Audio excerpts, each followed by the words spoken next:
అదరగొట్టే కారం రంగు రుచి ఆచి కారం పొడి. కర్నూలు జిల్లాలో జరిగిన ఘోర రోడ్డు ప్రమాదం తీవ్ర విషాదాన్ని నింపింది. వేమూరి కావేరీ ట్రావెల్స్ బస్సులో మంటలు చెలరేగడంతో 20 మందికి పైగా సజీవ దహనమయ్యారు. బైక్ను బస్సు ఢీకొట్టడంతో మంటలు వ్యాపించాయి. ప్రమాద సమయంలో బస్సులో 41 మంది ప్రయాణికులతో పాటుగా 2 డ్రైవర్లు ఉన్నారు. 19 మంది ప్రాణాలతో బయటపడగా మిగతా వారు బస్సులో చిక్కుకుని సజీవ దహనమయ్యారు. ఇప్పటి వరకు 19 మృతదేహాల్ని వెలికితీశారు.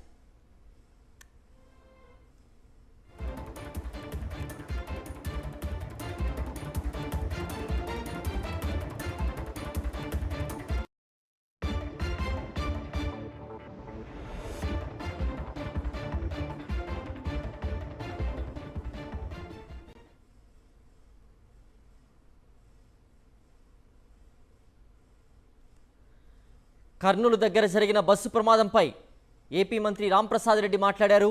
ఆయన ఏమన్నారో చూద్దాం. ముఖ్యంగా ఇలాంటి ప్రమాదాల్లో ఎక్కువ నష్టం ఎప్పుడు వాటిల్లుతుంది అంటే నైట్ టైం జర్నీ చేసే బస్సుల్లోనే ఈ ప్రమాదం ఎక్కువ జరుగుతుంది. ఎందుకంటే అందరూ 2.5-3 గంటల గాఢ నిద్రలో ఉండడం వల్ల వీళ్ళందరినీ కూడా రక్షించలేకపోయాం.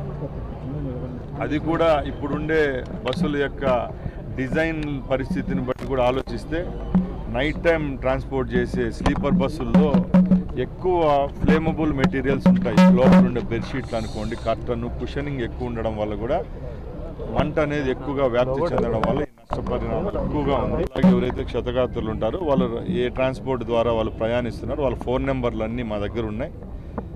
గౌరవ ముఖ్యమంత్రి గారు ఇప్పుడు దుబాయ్ నుంచి కూడా జస్ట్ ఇప్పుడే అధికారులు అలాగే మంత్రివర్గం సభ్యులతో అందరితో మాట్లాడడం జరిగింది. ఆ కుటుంబాలకు ఎవరికైతే చనిపోయినారో అలాగే క్షతగాత్రులు ఉంటారో వాళ్ళకు ప్రభుత్వం ఆదుకుంటుంది. ముఖ్యంగా ఈ బస్సులో ప్రయాణించిన ప్రయాణికులు ఏ రాష్ట్రానికి చెందిన వారు అనేది ఇప్పుడు మేము మా ముందున్న మెయిన్ టాస్క్ ఒకటి. అది కూడా 2-3 అవర్స్లో వాళ్ళ ఫోన్ నెంబర్స్ ట్రేస్ చేసి, ముఖ్యంగా ఈ సౌత్ ఇండియా పర్మిట్లో ఉంది కాబట్టి తెలంగాణ, ఆంధ్ర అలాగే ఉమ్మడిగా కర్ణాటకకు సంబంధించిన ప్రయాణికులు ఉండొచ్చు కాబట్టి ఆ ట్రాన్స్పోర్ట్ మినిస్టర్లు కూడా మాతో టచ్లో ఉన్నారు. తప్పకుండా దీని మీద ఏ విధంగా ఈ సంఘటన జరిగిందనే దాని విషయంలో మా అధికారులు ముందుకెళ్తున్నారు. గౌరవ ముఖ్యమంత్రి గారి ఆదేశాల మేరకు ఈ ప్రమాదంలో ఎవరైతే గాయపడ్డారో, మృతి చెందారో ఆ కుటుంబాలకి ప్రభుత్వం చేదోడువాదులు. ఇందాక డిఐజీ గారు చెప్పారు బస్సులో సేఫ్టీ మెజర్స్ లేవు అని చెప్పారు. ఇన్సిడెంట్ జరిగింది రాత్రి 2:30కి జరిగింది. ముఖ్యంగా నేను ముందు మీకు చెప్పినట్టు సేఫ్టీ మెజర్స్ అంటే మార్నింగ్ ట్రావెల్ చేసే బస్సులు వేరే విధంగా డిజైన్ ఉంటాయి. నైట్ టైం స్లీపర్ బస్సులకు సంబంధించిన డిజైన్ కూడా వేరేగా ఉంటుంది. ఈరోజు 19 మంది ఎవాక్యువేట్ చేయగలిగామంటే దాంట్లో ఎన్నో పరిణామాలు ఏవైతే ఉంటాయో సేఫ్టీ మెజర్స్ ఉంటాయో వాళ్ళందరినీ కూడా బయటికి తేవడం జరిగింది. ముఖ్యంగా ఇలాంటి ఘటనలు జరిగేటప్పుడు టైం కూడా ఖచ్చితంగా పరిగణలోకి తీసుకోవాలా.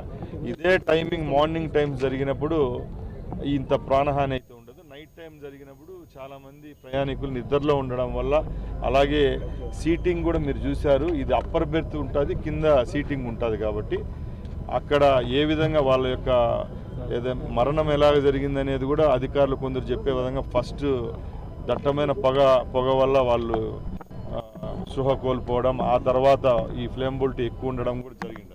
కొంతమంది అధికారులు ప్రభుత్వం దృష్టి తెస్తున్నారు.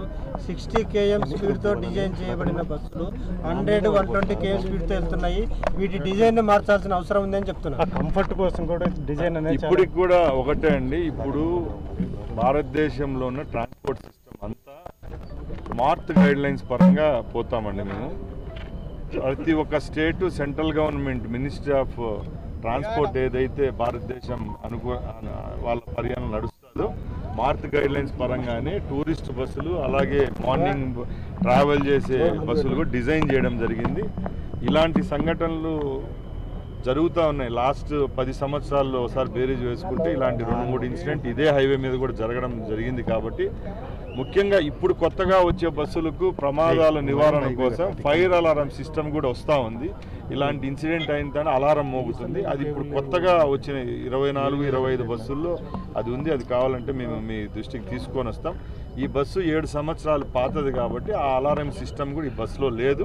యాక్చువల్గా ఇప్పుడు కొత్తగా ఏవైతే మేము పర్మిట్స్ ఇస్తున్నాం ఆ బస్సులు అన్ని దానికి సేఫ్టీ మెజర్స్లో అయితే అలారం సిస్టమ్ వస్తుంది. సంఘటన 3 గంటలకు జరిగితే ముఖ్యమంత్రి గారు దుబాయ్లో ఉండి 4 గంటలకే ఆడియో కాల్ తీసుకోవడం జరిగింది. ఇప్పుడు ఇక్కడ ఉన్న అధికారులు కలెక్టర్ గారు అయితేనే అలాగే ఎస్పీ గారు అయితేనే తక్షణమే స్పాట్కి రావడం, అలాగే మా కమిషనర్ గారు రావడం, స్థానిక శాసనసభ్యులు, అలాగే మేమంతా నాయకులు అందరూ ఇక్కడికి వచ్చామంటే ఈ ప్రభుత్వానికి చిత్తశుద్ధిగా ఉన్నాము. అలాగే ఆ కుటుంబాలు ప్రాణాలు కోల్పోయే వాళ్ళకి మేము తేలేకపోయినా కూడా మా ముఖ్యమంత్రి గారు క్లియర్గా ఒకటే ఇన్స్ట్రక్షన్స్ ఇచ్చారు, వాళ్లకు చేదోడు వాదోడుగా ఉన్నామని చెప్పారు. తప్పకుండా వాళ్ళ కుటుంబాలను ఆదుకోవడం జరుగుతుంది. అలాగే దీంట్లో ప్రయాణికులు కేవలం ఆంధ్ర వాళ్ళు ఉంటారని మేము అనుకోవడం లేదు. తెలంగాణ అలాగే కర్ణాటక వాళ్ళు ఉంటారు కాబట్టి ఆ మినిస్టర్లతో కూడా మాట్లాడుకొని వాళ్ళ కుటుంబాలకు న్యాయం జరిగే చర్యలు చేసుకుంటారు.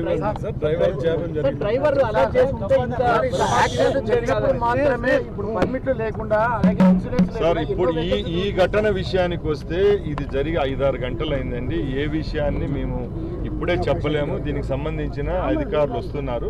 తప్పకుండా ఈ రోజు సాయంత్రం లోపల ఘటన ఏ విధంగా జరిగింది, ఒక్కొక్కరు ఒక ఈ విషయాల్లో కాంట్రడిక్ట్ అవుతున్నారు కాబట్టి కరెక్ట్ క్లారిటీగా 2-3 అవర్స్ మీ దృష్టికి తీసుకుంటాం.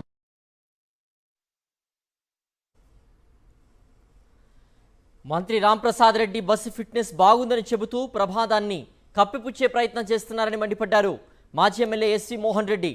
కర్నూలు జిల్లాలో జరిగిన వేమూరి కావేరీ ట్రావెల్స్ బస్సు ప్రమాదంలో ట్రావెల్స్ కంపెనీ డ్రైవర్ నిర్లక్ష్యమే ప్రధాన కారణమన్నారు. ప్రమాదానికి గురైన బస్సుకు 19 చలాన్లు ఉన్నాయని, అన్ని చలాన్లు ఉన్న బస్సును ట్రావెల్స్ వారు ఎందుకు నడుపుతున్నారని ప్రశ్నించారు ఎస్వి మోహన్ రెడ్డి.